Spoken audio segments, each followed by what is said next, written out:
7년이면 만든다. 카이의 다목적 수송기 MCX-1030 꼼짝마. 최근 러시아의 우크라이나 침공과 맞물려 주목을 받고 있는 K 방산 열풍에 시너지를 더해줄 대한민국 방위산업전이 21일 경기 고양 킨텍스 제2전시장에서 개최됐다. 오는 25일까지 이어지는 DX코리아 2022는 국산 무기체계 및 전력지원 물자 업체들이 자사 제품을 홍보하는 열기로 뜨거웠다. 카이 한국형 다목적 수송기 모형 첫 공개. 국산 항공기 체계 통합업체인 한국항공우주산업 은국군의 항공수송 능력을 증대시켜줄 한국형 다목적 수송기 MCX의 모형을 최초로 공개했고, 국산 제식 소총 제작업체인 S&T 모티브는 6.8mm 소총탄을 사용하는 차세대 소총 등을 공개했다. 카이가 최초로 공개한 한국형 다목적 수송기는 범고래를 연상시키는 형상으로 한국 공군이 운용 중인 기존 수송기와 달리 프로펠러가 아닌 터보팬 엔진을 적용할 예정이다.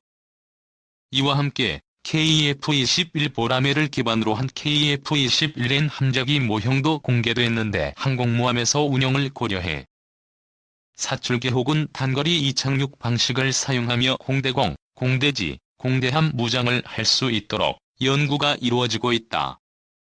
일각에서는 한국 공군의 수요 외에 해외 시장에 충족할 만큼의 경쟁력과 운용 신뢰성 등도 고려하지 않으면 한국형이라는 갈라파고스 현상을 피하기 어렵고 적시에 필요한 무기체계를 전력화하지 못한다는 우려도 나오고 있다. 반면 적정한 한국 공군의 수요와 파생형 모델들이 순조롭게 개발되면 경제적 효과가 있을 것이라는 긍정적 평가도 나오고 있다. CJ, 풀무원 등 대형 식품업체 전시관도 눈길. 지난 2020년에 개최된 DX코리아 2020과 달리 올해는 장병들의 의식주 등을 담당하는 전력지원 물자는 킨텍스 제2전시관 9홀에 별도로 마련된 대형 전시장에서 전시돼 눈길을 끌었다. 이는 최근 불거진 군의 부실급식과 장병 의식주에 대한 개선 목소리가 높아진 여론이 반영된 것으로 보인다. 전력지원체계 전시관에는 CJ, 풀무원 등 해외에서도 인기 있는 국내 식품 가공회사들이 즉석에서 조리와 시식을 선보이기도 했다. 그렇지만 통조림 등 가공식품 선진국으로 손꼽히는 프랑스, 이탈리아와 같은 국가들처럼 실속 있는 전투 식량 구성화는 보이지 않았다. 통조림 원조국인 프랑스와 이탈리아, 스페인 등은 민간 기업들 수백 년 동안 군납을 해왔던 역사와 노하우를 가지고 있어 민간 상용품이 전투 식량 구성품의 다수를 차지한다. 반면 국내 대기업들은 중소기업 우선 정책 등으로 전투 식량 사업보다 주둔지 내에서 안정적으로 조리해 먹는 식품에 중점을 둔 전시를 하고 있었다. 일부 관람객들은 전투 식량의 민간 선호 제품 구성 방안과 함께 야전에서 쉽고 안정적으로 취식할 수 있는 조리체계의 제한 등이 빠져 아쉽다는 평가를 하기도 했다. 전시관 구성에서 전력지원 체계관만 별도로 크게 구성한 것이 큰 의의가 있었다는 평도 있었지만 메인 전시홀과 떨어져 홍보 효과가 떨어지는 것 아니냐는 반응도 나왔다.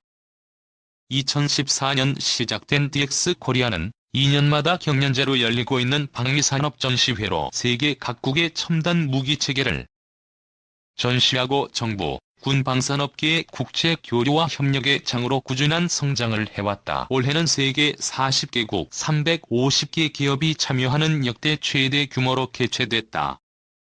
한편 이날 DX코리아 2022 개막식에 참석한 이종섭 국방부 장관은 방위산업을 국가전략산업으로 육성하기 위해 혼신의 노력을 다하고 있다면서 정부는 대한민국의 방위산업 경험과 노하우를 각국과 적극적으로 공유할 것이라고 밝혔다. 강구영 카이 대표 민간에 카이 넘기면 안보 흔들린다. 강구영 카이 대표가 20일 복자형 KF-21 전투기의 첫 시험 비행 성공과 관련 복자나 단자나 동일한 개념에서 큰 문제 없이 개발이 진행될 수 있겠다고 밝혔다. 카이가 주관해 개발 중인 국산 4.5세대 전투기 KF-21은 단저형인 기존 1에서 3호기에 이어 이날 시제 4호기 시험 비행에 성공했다. 강 대표는 이날 UAE 아부다비에서 열린 IDX 2023 현에서 취재진과 만나 KF21에 대해 특히나 전문 바이어들은 아마 제가 볼 때는 KF21에 대한 관심 이런 게 많고 거기에 대한 대답이나 이런 것들은 우리 입장에서는 전략적으로 해야 할 필요성이 있다며 이같이 말했다. 이날 카이 부스에는 KF-21, FA-50, MCX 상륙 공격 헬기, 소형 무장 헬기, 가축 소모형으로 전시돼 있었고 대형 패널에는 해당 축소모형들과 관련한 영상이 나오고 있었다.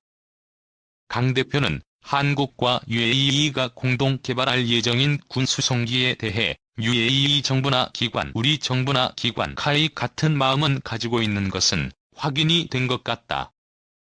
면서도 다만 구체적으로 언제 어떻게 어디서 어느 정도의 사이즈로 어떤 예산을 가지고 할지 이런 것들은 아직 구체화할 사항은 아닌 것 같다고 했다. 개발 계획에 대해서는 어떤 무기체계든 탐색 개발에 한 2년, 행정 절차에 한 2년, 또 체계 개발에 한 8년 정도. 그래서 대략 12년 정도로 보고 있고 지금 만약에 우리가 출발하려면 당기려고 한다라며 10년에서 11년 정도로 봐야 되지 않을까라고 했다. 강 대표는 군 수송기에 대해서는 UAE의 요구사항이 높은 상황이라는 점도 언급했다. 강 대표는 카이의 경쟁력에 대해 특히 연구 개발 제작 생산 부분에 있어서 저는 세계 최고라고 생각한다. 며 엔지니어들이 열정을 가지고 또 새로운 제품들 또 첨단 제품들을 만들어가는 과정을 보면 정말 대단하다는 생각이 저도 들고 카이의 성공 스토리, DNA 이런 것들을 잘 엮어서 이렇게 구슬을 꿰주면 더 크게 성장할 것이라고 했다. 강 대표는 일각에서 제기된 카이의 민영화설에 대해서는 우리 임직원이 99% 반대한다는 게 제 생각이라며 저도 힘을 얻어서 같이 움직일 결심을 했고 주주들의 생각대로 카이는 손대면 안 된다. 왜냐하면 지금 잘하고 있기 때문에 체제를 흔들면 안 된다. 생각을 갖고 있다라고 했다.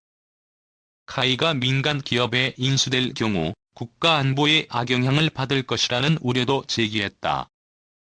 강 대표는 항공우주산업이 민영화된 미국의 경우도 민영기업 록히드 마틴, 보잉을 경쟁시키는 방식으로 국가가 실질적으로 통제하고 있다고 주장하며 민간에 주면 이건 과점이 되기 그렇게 되면 전체적인 안보의 틀이 흔들릴 수 있다고 했다. 3. 카이 UAE의 다목적 수송기 R&D 센터 만든다. 한국 항공우주가 아랍에미레이트 연합의 다목적 수송기 공동 개발을 위한 연구개발센터를 짓는다. 15일 업계 및 군에 따르면 카이는 다목적 수송기 개발을 위한 R&D 센터를 UAE 아부다비 현지에 건립할 예정이다. 무기 공동 개발을 위한 R&D 센터를 짓는 것은 흔한 일이지만 이번처럼 우리나라가 아닌 상대국 현지에 R&D 센터를 건립하는 것은 드문 일이다. 이번 R&D 센터 건립은 지난달 윤석열 대통령의 UAE 방문 당시 체결했던 다목적 수송기 국제 공동 개발을 위한 업무 협약의 일환이다. 윤 대통령은 지난달 15일 UAE에서 정상회담을 갖고 300억 달러 규모의 투자를 이끌어낸 바 있다. 당시 방위사업청과 UAE에서 방산획득을 담당하는 타와준 경제위원회는 전략적 방위산업 협력에 관한 MOU에 서명했으며 카이는 다목적 수송기 국제공동 개발을 위한 MOU를 체결했다. 특히 강구영 카이 대표는 윤 대통령 순방에 직접 동행해 다목적 수송기 공동 개발 MOU에 직접 서명했다. 이 때문에 수송기 공동 개발을 위한 윤곽이 구체화될 것이라는 전망이 많았다. 카이는 이번 센터 건립을 통해 다목적 수송기 개발을 위한 기술 공유, 협력 범위 등을 구체화한다는 계획이다. 다목적 수송기 개발은 민항기 개발로도 이어질 수 있는 만큼 UAE 항공우주기술 발전에도 큰 도움이 될 전망이다. 다목적 수송기 개발 비용은 지난 2021년 공군 에어로스페이스 컨퍼런스에서 해외 개발 사례를 기반으로 수조원대로 추선된 바 있다. 카이는 UAE와 함께 다목적 수송기를 개발해 2035년 이전 양산하겠다는 계획이다. 현재 카이가 개발하고 있는 다목적 수송기는 터보팬 엔진을 사용하며 최고 속도 850km/h, 최대 항속거리 7000km 수준이다. 일반 전투병력 120명, 특수부대 병력 80여 명이 탑승할 수 있으며 최대 30톤을 수송할 수 있다. 카이 관계자는 지난 MOU 체결 당시 논의된 것으로 현재 타와준 위원회와 협의하고 있다고 밝혔다. 4. 한국산 K2 전차, K9 자주포 초도 물량 폴란드 도착. 폴란드가 한국에 주문한 무기 초도 물량이 6일 현지에 도착했다. AP통신에 따르면 이날 폴란드에 도착한 첫인도 물량은 K2 전차 10대와 K9 자주포 24문이다.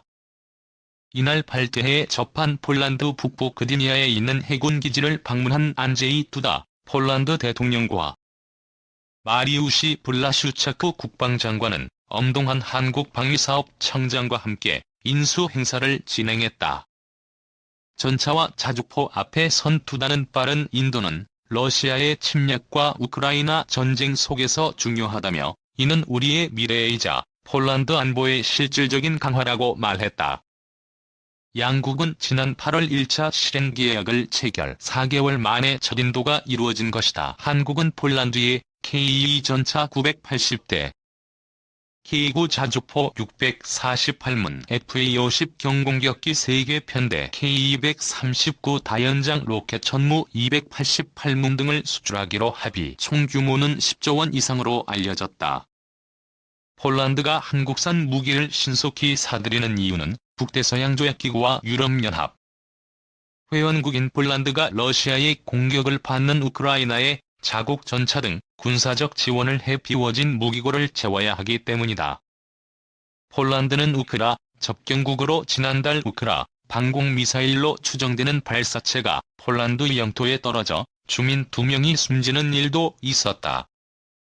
두다는 적의 침략을 막기 위해 우리 군은 이런 현대식 군사장비를 가질 필요가 있다고 덧붙였다. 5. 기품 원장 K방산 수출 대상국 위주 국제품질보증협정 확대. 허건영 국방기술품질원장이 수출 대상국 위주로 국제품질보증협정 체결을 늘릴 계획이라고 5일 밝혔다. 이를 통해 K방산 도입에 관심을 갖고 있는 나라들에 더 확실한 신뢰감을 주고 우리 기업의 수출 경쟁력 강화에도 일조하고자 한다는 게 허 원장의 설명이다. 허 원장은 이날 국방부 출입기자단과 만난 자리에서 그동안엔 우리가 주로 수입했던 나라들을 위주로 국제품질보증협정 체결이 돼 있었다며 그러나 이젠 수출이 확대되고 있기 때문에 수출 대상국 위주로 협정을 좀 더 늘리기 위해 노력하고 있다고 말했다.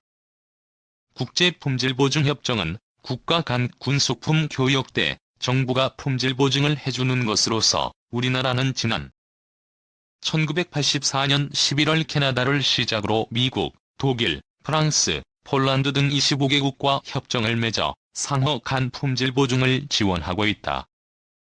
작년에 K2 전차, K9 자주포, FA-50 경공격기 등 K방산 역사상 최대 규모인 124억 달러 상당의 도입 계약을 맺은 폴란드 정부도 우리 측에 품질 보증 요청을 해왔다. 이에 허 원장은 작년 12월 폴란드 국방부와 국방표준품질원, 방산기업 등을 직접 방문해 품질관리 방안을 설명했다. 허 원장은 이젠 동남아시아나 중남미, 중동 국가들이 대상이 될 것으로 본다. 며 K방산 수출 다각화를 위해 협정 대상국을 확대하고자 한다고 거듭 밝혔다. 허 원장은 또 품질 보증 영업의 다변화와 개념 확대도 필요하다고 역설했다. 그동안엔 양산 단계의 품질 관리에 집중했다면 앞으론 개발 단계와 운영 유지 단계도 적극 관여하겠다는 것이다. 허 원장은 개발 단계에서 품질 관리를 하고 운용 단계에선 품질 개선, 향상 노력에 집중할 수 있는 체계를 만들어야 한다며 품질 관련 데이터가 충분히 쌓이고 품질 관리에도 인공지능 기법을 적용하면 훨씬 더 효율적으로 적은 인력이 생산성 있게 일할 수 있다는 확신을 갖고 준비하고 있다고 설명했다. 그는 함정이나 전차, 자주포, 항공기 분야는 이미 오랜 경험이 축적돼 있지만 우주, 위성, AI 등이 적용되는 무기체계들은 아직 충분한 기술력이 확보돼 있지 않다며, 그래서 이를 준비하는 노력이 필요하다. 가능하면 앞으로 모든 무기체계에 대해 준비해야 한다고 말했다. 육군 항공조종사 출신인 허 원장은 우리가 품질 관리를 제대로 못하면 조종사, 승무원들이 큰 화를 입을 수 있다. 장비의 품질 관리는 평시 훈련 때도 중요하지만 전시엔 전투원들의 목숨을 담보하는 일이다. 기품원의 역할에 대해 사명감을 갖고 있다고 강조했다. 국방기술품질원은 군수품의 품질 보증과 미래 무기체계 개발에 필요한 국방과학기술 기획을 수행하는 전문 연구기관으로서 방위사업청 산하 공공기관이다.